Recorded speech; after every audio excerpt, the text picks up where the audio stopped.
Hi guys, welcome to the Vanda Cave, and a special welcome to our followers.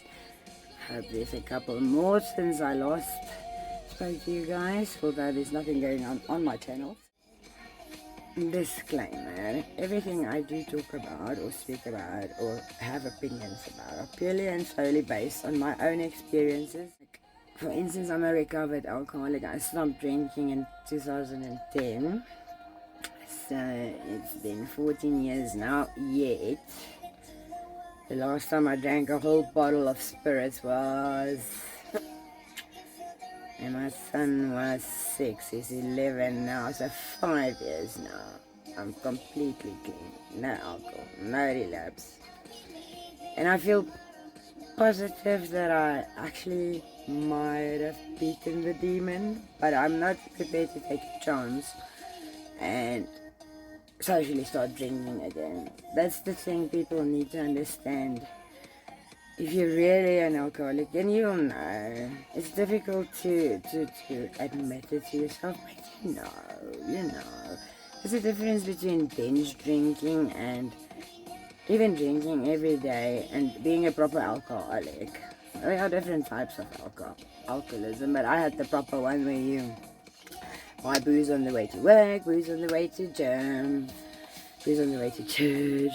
Anyway, I always had a platiki in my bag, and I was a proper functioning alcoholic. So for a good 5 years of my life, I did everything drunk 24/7. And when I stopped drinking, I was shaking like this, like I came off some poison, which it is in the end. It's actually the most dangerous drug on the market because it's legal and it destroys so many families. And even till today, if I hear stories about people who are still drinking and abusive and cheating and things like that, and I give people advice, but you know what?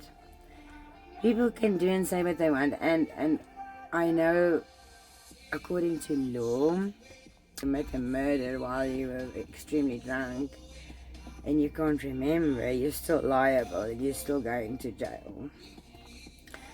But I can sincerely say that the type of alcoholic I was, I drank myself time and again.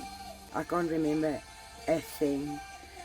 I wake up the next morning and I'm like, I'm at a party and then nobody's talking to me, or you must first check what house, which bed.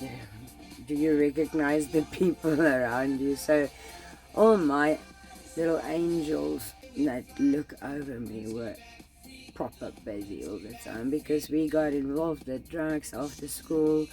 For 10 years we did it socially, and don't get me wrong, there's a difference between drug use and drug abuse.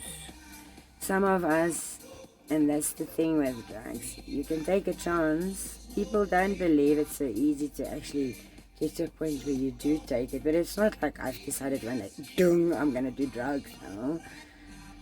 I was introduced first to a little bit of weed, and then later on to half of ecstasy, and later on a little bit of mushrooms, and like that we just experimented with most of the stuff available at that time, but we didn't use it like we had to get it to have a fix, but we used to take it every weekend. Like if you would go to a club, instead of taking your cooler box, you would take 2 pills and 3 acids and a couple of spliffs. That's how we live. So, that being said, I wish people would not be so judgmental. And yes, it's because I'm always in a box, but if it wasn't for my dear friend Linda Carl from The Vault Unlocked, I would have done this completely anonymous. So the first couple of videos, we were still under the impression we're doing a podcast together, and then not, and then me alone, and then there's nothing.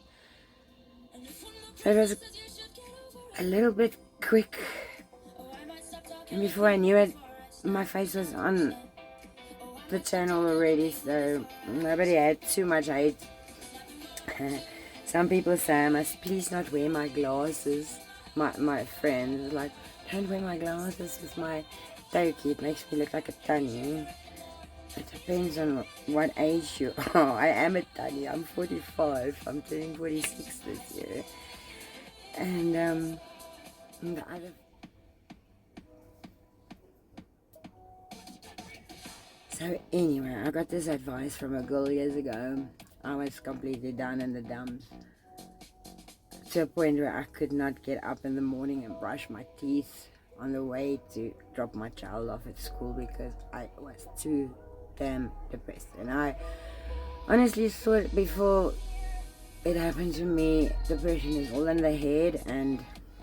But she gave me advice and she said to me, the only way to get through it is to start somewhere, bit by bit. So I changed a little bit over the years, the saying of how do you eat an elephant? Bite by bite. So I'm currently on top of my elephant, busy with the last little bit of the tusk. I'm sure there's a whole herd of them waiting for me just around the corner, but that's how I get through life. I eat my elephant bite by bite. So tomorrow morning you wake up and you brush just the bottom half of your teeth and you fall back into bed and sleep the whole day, and then the next day you brush the bottom and the top, and slowly but surely the only way to get through anything is to look after yourself. You have to be happy with the person in the mirror. You can't have a relationship with anybody else if you don't have a good relationship with yourself, and you can't look after anybody else like a child if you're not healthy and happy and content. So it's very difficult to actually apply this because I've been in 2 very abusive relationships over the years.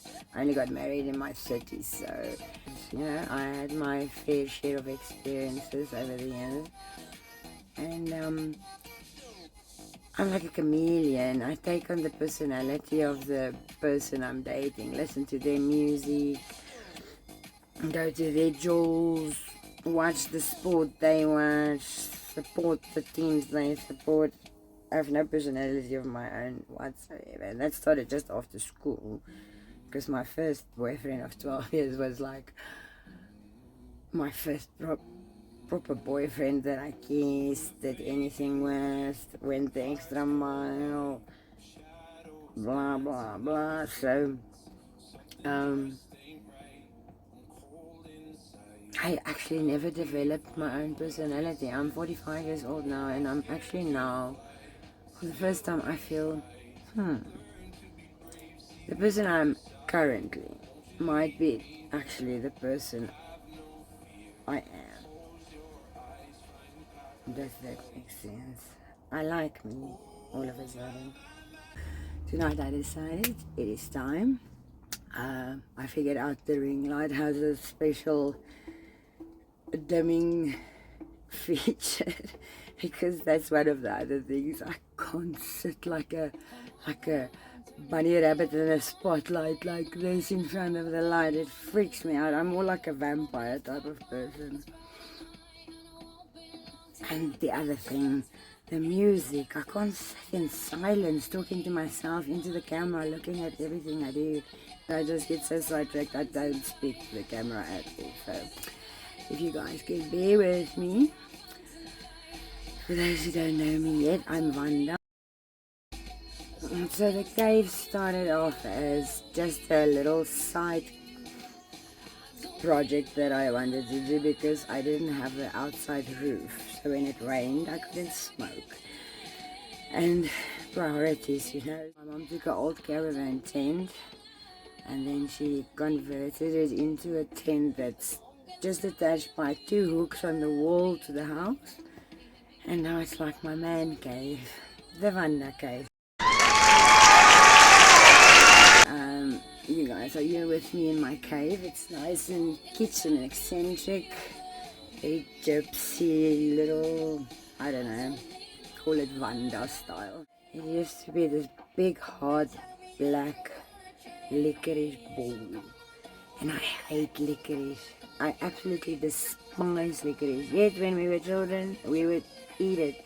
And you would suck and suck and suck and suck and suck and suck. And it's hard and it's sweet. And it's licorice, so it's horrible. And it's tough and it's horrible and it's horrible. And then right in the end, it's just this little round ball of sweet candy, which makes it all worthwhile. It's not even nice candy, it's just that horrible licorice taste is gone. So I've reached a point in my life where I think I'm at that last little bit of licorice, and it's horrible, but it's almost done. So that's why I'm so quiet. I have a lot on my plate, too much hay on my fork. But I just wanted to touch base again and say to you guys, just watch the space, keep your notifications on or something. I don't know how long you can keep it on without the algorithm completely getting rid of me.